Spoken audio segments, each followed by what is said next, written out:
He is a Celtic harp player, a singer, a songwriter, a producer, an MC. He he does a lot of things. He was a prominent figure in the Berlin artist scene before and after the fall of the wall. Can I get a big round of applause for Ken Parsons?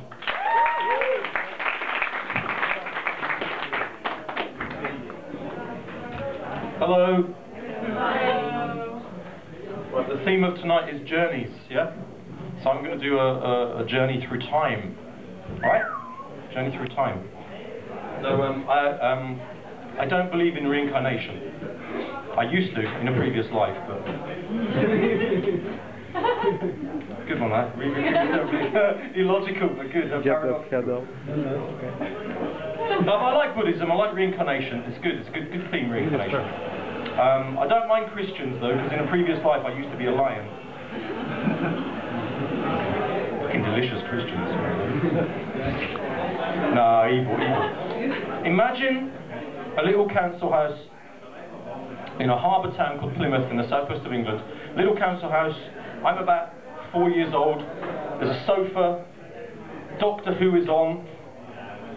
So the sofa is very good because you're hiding behind it. Oh, exterminate! And there used to be a mirror behind the sofa, and it always used to fall down. And we used to put a mirror, and I used to hide behind the sofa and talk to people in the mirror, and go into an imaginary world in the mirror, except everyone would call it imaginary. For me, it was absolutely real. So I go into this kingdom inside, and I go into the mirror. And each time I'd have a different adventure, and I would be a king or a pirate or whatever, and I'd come out and I'd hear my mum, "Ken, your pasty's ready!" And I'd have to come back out into this temporal reality, and then I'd go back in because I'd hear there was problems in the south part of the kingdom with pirates and with robbers, and I'd go back in, and I used to spend just hours in my little world. And of course you call it imaginary world. It wasn't, it was absolutely real. It was a portal to another dimension, through time, through space. Now, time carries on. I moved to London, I studied German. People ask me why I live in Holland. Well, when I was at school I was really good at German. I'm really terrible at geography. But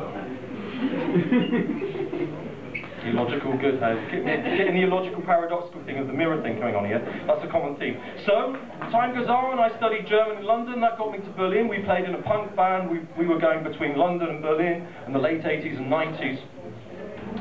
The Berlin Wall had come down, and our drummer and our guitarist were in Berlin, the two of us were in London. And so we had an invitation to go and play in East Berlin for the first time after the wall had come down. Now, the night before the journey, I was at a party in Wood Green in London, and I was explaining to all the people like your good selves, yeah, when I was a child, I used to go into this portal, this interdimensional portal, through a mirror. And you get the image, huh? You get looking into a mirror, looking into a mirror, looking into a mirror, you get eternity, right? And I explained to them all, I said, yeah, I said this imaginary world in the mirror, and I used to organise it all, and it used to be brilliant. Everyone at this party was going, you're absolutely crazy, Ken, you're absolutely lunatic. You're completely loony. Next day, we're on the train. We're in the London Underground at the Liverpool Street Station. This was when there was still a boat ferry. This is before the Channel Tunnel. And the train got stuck in the tunnel. So I picked a book of E.T.A. Hoffman stories. Anybody heard of him? He's a German ghostwriter. He's like kind of Edgar Allan Poe, Lewis Carroll. He's kind of trippy, mystical writer. And I was nervous, and I'd never had this book before, and I opened it, and it came open at a certain page, and it was the story of a man, the night before a trip to Berlin, at a party, relating to a load of disbelieving people the fact that when he was a child he used to look into a mirror and disappear into a fairy tale world. And I said to Chris Osborne,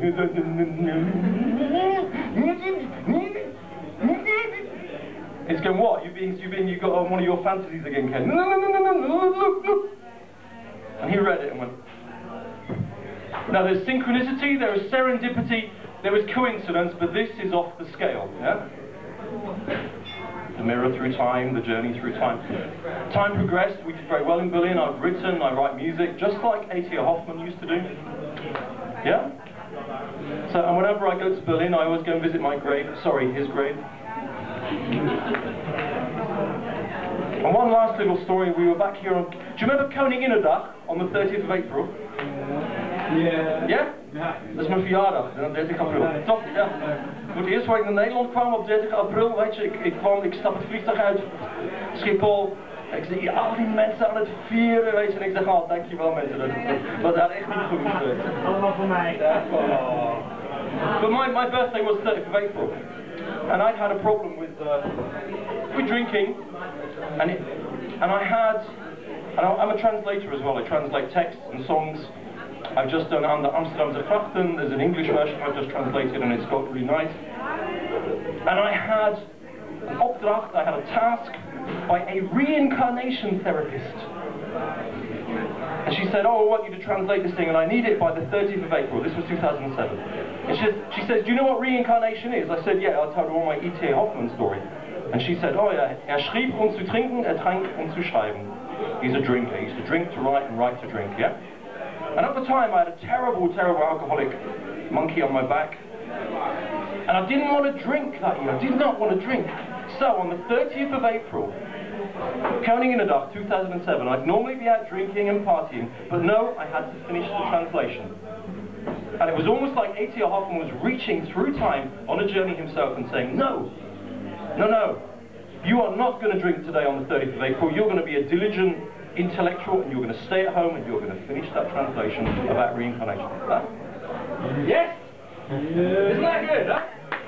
And I was so glad with myself at the end of that when I finished the translation. I went out and got doubly drunk than I would normally. But that's my bit for today, ladies and gentlemen. It's going to be bloody wonderful. I'm Ken Parsons. And there's suppliers for some shows that I do. I'll put them around. Thank you, mate.